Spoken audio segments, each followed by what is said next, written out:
నమస్కారం MJP news కి స్వాగతం. మీడియా మిత్రులకు నమస్కారం. నిన్నటి రోజున వైసీపీకి సంబంధించిన కొంతమంది వ్యక్తులు బీటెక్ రవి గారి గురించి మాట్లాడడం జరిగింది. బీటెక్ రవి గారి గురించి ఏం తెలుసని వాళ్ళు ఒక మున్సిపల్ చైర్మన్ అయినటువంటి వరప్రసాద్ మాట్లాడుతున్నాడో విలువల గురించి ఆయన మాట్లాడినాడు. సతీష్ రెడ్డి గారు విలువలతో కూడిన వ్యక్తి కాబట్టి పార్టీ మారినాడు. మీ తిన్న పార్టీ మారేదానికి జగన్మోహన్ రెడ్డి గారికి చెప్పండి అని చెప్పి సజ్జల గారిని అడిగినట్లు ఆయన అన్నాడు. ఆయన దగ్గర ఏ ఆధారాలు ఉన్నాయని ఆయన అంటాడో మాకైతే అర్థం కాలే. బీటెక్ రవి గారు నోరు విప్పి మాట్లాడితే నిన్ను వైఎస్ కుటుంబ సభ్యులు గేటును కూడా తాకనియరు. జాగ్రత్త, నోరు అదుపులో పెట్టుకొని బీటెక్ రవి గారి గురించి మాట్లాడేటప్పుడు మాట్లాడితే బాగుంటుంది. నీ బతుకు నీ చెప్పాలంటే చెప్తాం, చూసుకో.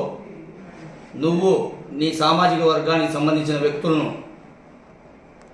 ముద్దునూరు ఆర్ఎంపీ గెస్ట్ హౌస్లో ఆదినారెడ్డి గారిని నువ్వు కలిసినావా లేదా? నువ్వు కలిసినావో లేదో నువ్వు నమ్మే దేవుడు ఎవరైనా కానీ అంకాలమ్మ తల్లి దగ్గరికైనా మేము వచ్చి ప్రమాణం చేస్తాం నువ్వు కలిసినావని. ఆధారాలు కూడా చూపెడతాం. నువ్వు చూపెట్టి ఆదినారెడ్డి గారిని కలిసి తర్వాత జగన్మోహన్ రెడ్డి గారి దగ్గరికి పోయి లబ్ధి పొందినది నిజమా కాదా? బీటెక్ రవి గారి కలిసినట్లు నువ్వు మాట్లాడుతున్నావే, ఏం ఆధారంతో మాట్లాడుతున్నావో చెప్పాలా.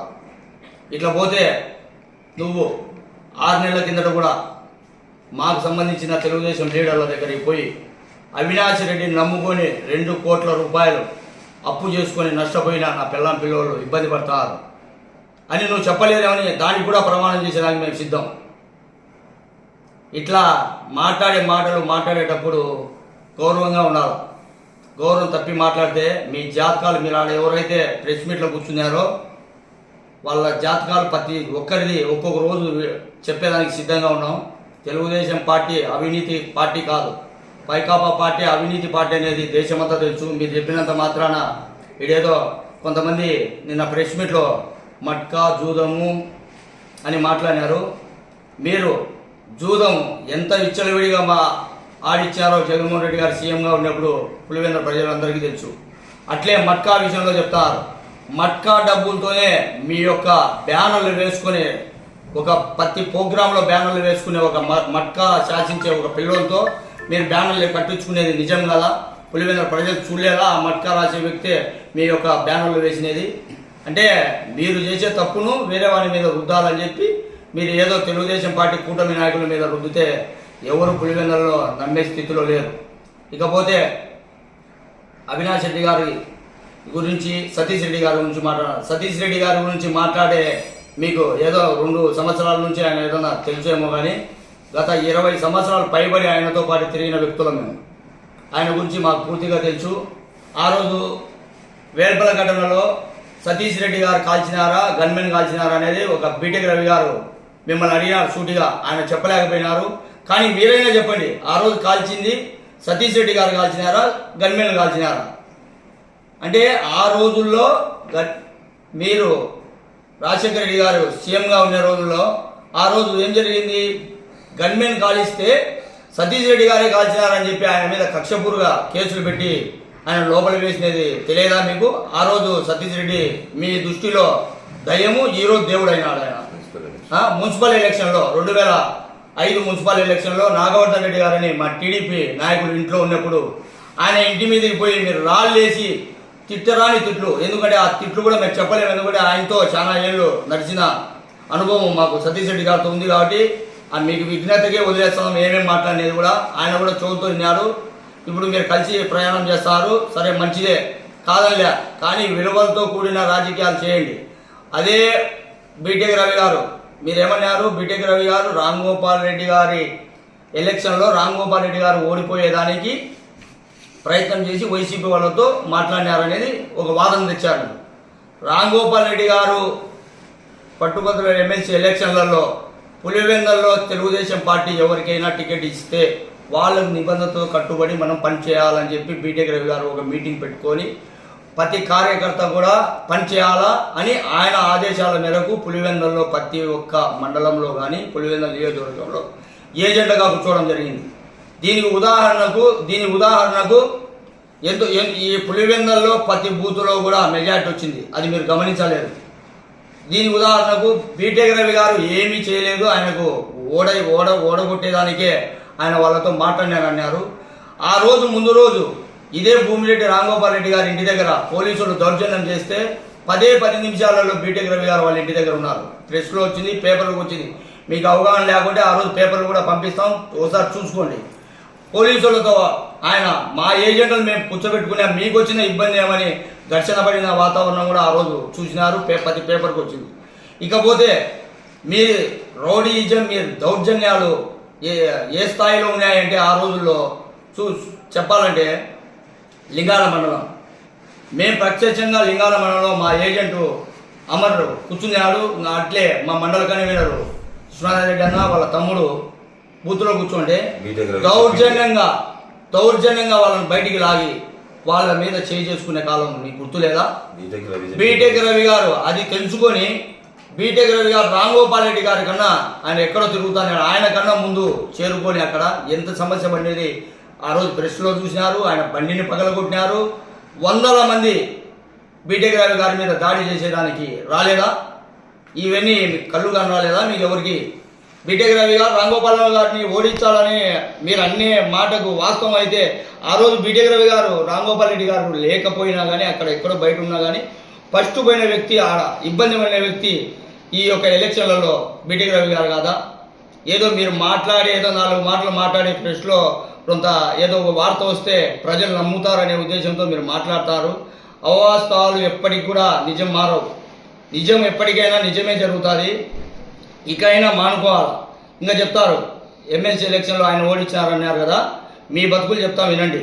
ఇదే ఎమ్మెల్సీ ఎలక్షన్లలో వివేకానంద రెడ్డి ఓడగట్టింది వరప్రసాద్ వాళ్ళ బ్యాచ్ కాదా? విలువలతో కూడిన రాజకీయం చేయాలనే ఉద్దేశంతో బీటెక్ రవి గారు నోరు విప్పకుండా ఉన్నారు.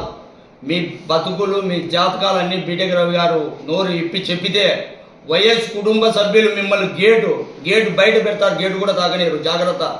ఆయన ఎందుకంటే నిబద్ధతతో రాజకీయం చేయాలనే ఉద్దేశంతో ఎవరు కూడా చెప్పలే. ఇదే మాకు తక్కువ ఓట్లు ఉన్నప్పుడు బీటెక్ రవి గారు ఎలా గెలిచినారు? మీరు సహకరించలేదా ఆ రోజు? ఎవరేం సహకరించినది, ఎవరేం తీసుకునేది కూడా అందరి డేటా మా దగ్గర ఉంది. కాకపోతే ఒక విలువగల రాజకీయాలు చేయాలనే ఉద్దేశంతో ఈరోజు మీరు చేసిన తప్పును కూడా మేము పబ్లిక్గా చేయకూడదనే ఉద్దేశంతో ఆ రోజు సహకరించాలనే ఉద్దేశంతోనే బీటెక్ రవి గారు ఆగినారు. జాగ్రత్తగా మాట్లాడండి. సరే ఇంకా కబ్జాలు ఏదో అన్నారు. కబ్జాలు తొండూరు మండల కన్వీనర్ రవి ఒక ఉద్యోగి భూమిని కబ్జా చేయలేదా? ఇంకా ఏమన్నా మీకు ఏమన్నా దాని రికార్డు కూడా కావాల్సింటే మీ నెంబర్లు మా దగ్గర లేవు, వాట్సాప్ చేస్తే మీకు కూడా చేస్తాం. ఏమైనా ఫ్రెష్ కూడా చెప్పండి అంటే వాళ్ళు కూడా పంపిస్తాం. దాని మీద కూడా నివేదిక ఈరోజు కలెక్టర్ గారిని కూడా రేపు రాబోయే రోజుల్లో కలిసి ఆయన కూడా చెప్తాము. ఇంకా ఏమడిగినారు? ఏమి అడిగినా కానీ మీరు చెప్పేదానికి సిద్ధంగా తెలుగుదేశం పార్టీ ఉంది. ఎందుకు ఉందంటే మేము ఏ తప్పు చేయం కాబట్టి మీరు ఏమడిగినా చెప్పేదానికి మేము సిద్ధం. మీరు తప్పులు చేసి మా మీద రుద్దాలని చూస్తే ఇది ఎవరూ నమ్మరు. గతంలో వైసీపీ పార్టీ ఉన్నప్పుడు ఎంతోమంది ఆడవాళ్ళ మీద మీరు ఇళ్ళ మీదకి పోయి దౌర్జన్యం చేసినది లేవా? ఆ కేసులు కూడా చూపిస్తాం మీకు, ఎంతమంది ఆడవాళ్ళ మీద దౌర్జన్యం చేసినది కూడా. కానీ మీరు ఎందుకు మాట్లాడతారో మాకైతే అర్థం కాలే.